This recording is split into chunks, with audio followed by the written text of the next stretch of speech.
Un año de cambios profundos. Un devocional centrado en disfrutar a Dios. Tomado del libro de Nicolás Emilio Tranchini y otros hermanos. 19 de julio. Según cada uno ha recibido un don especial, úselo sirviendo los unos a los otros como buenos administradores de la multiforme gracia de Dios. El que habla, que hable conforme a las palabras de Dios.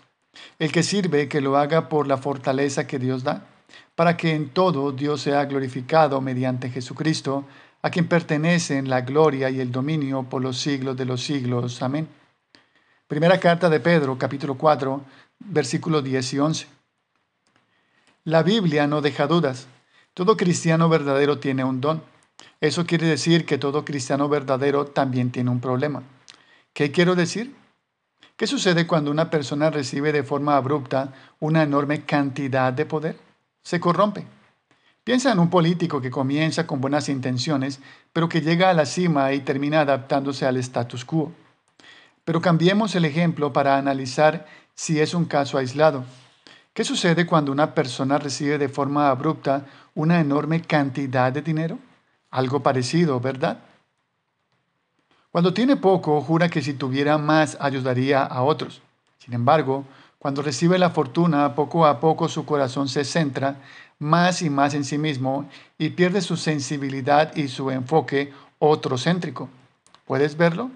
Un don es también un problema. Pensemos en un ejemplo bíblico.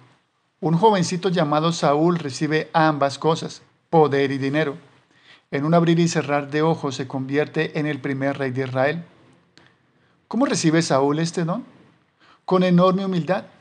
Saúl respondió y dijo: ¿No soy yo benjamita de las más pequeñas de las tribus de Israel, y no es mi familia la menos importante de todas las familias de la tribu de Benjamín? ¿Por qué pues me hablas de esta manera? Ver, por ejemplo, primer libro de Samuel, capítulo 9, versículo 21. Pero ¿cómo termina su servicio al pueblo? Ensimismado, orgulloso, amargado, agresivo, celoso del triunfo de otros, angustiado y deprimido. Ver, por ejemplo, primer libro de Samuel, capítulo 18, versículo 8 y 9. Su don ha dejado de ser una herramienta para servir a otros y se ha transformado en una herramienta para servirse a sí mismo. ¿Qué busca Saúl? Fama, admiración, reconocimiento, sentido de propósito, éxito, ser distinto, diferente, relevante, dejar una marca. Lo mismo que buscamos la mayoría de aquellos que servimos a Dios, pastores incluidos. ¿Qué aprendemos de su historia? Para servir a otros tengo que morir a otros. Ver, por ejemplo, Gálatas capítulo 1, versículo 10 y capítulo 6, versículo 14, y verás que Pablo es el ideólogo de este principio. Piénsalo. ¿Puedo dar amor cuando estoy intentando ser amado? ¿Puedo agradar a Dios cuando estoy intentando agradar a otros? ¿Puedo ser esclavo de Cristo cuando soy esclavo de los hombres? ¿Puedo darle gloria a Dios cuando estoy preocupado con la mía? Sí, un don es algo extremadamente bello, pero también es algo extremadamente peligroso.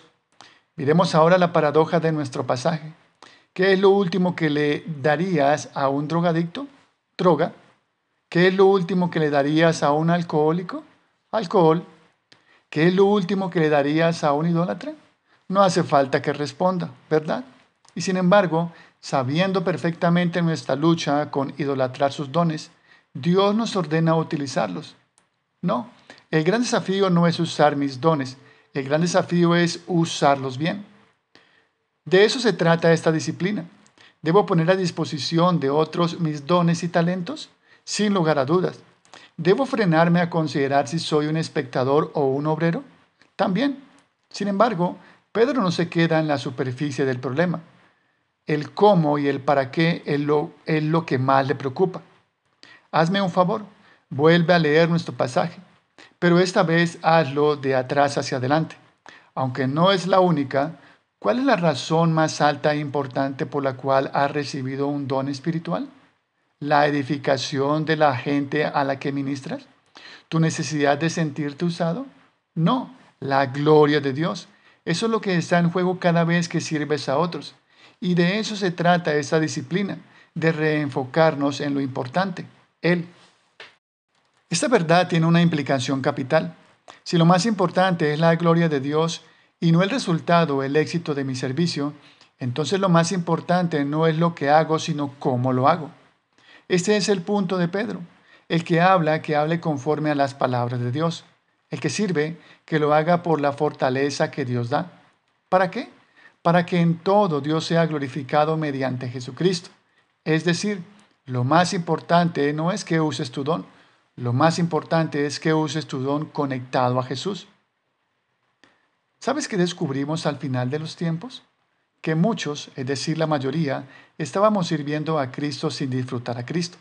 Ver, por ejemplo, Mateo capítulo 7, versículo 22 y 23. Pregunta crucial. ¿Yo soy del grupo de los pocos? Para orar y meditar a lo largo del día. Las estadísticas muestran que solo entre un 5% y un 10% de los miembros de la iglesia usan sus dones. ¿Estoy dentro de ese grupo? ¿Tengo el hábito de usar mis dones de forma regular? ¿Es un estilo de vida?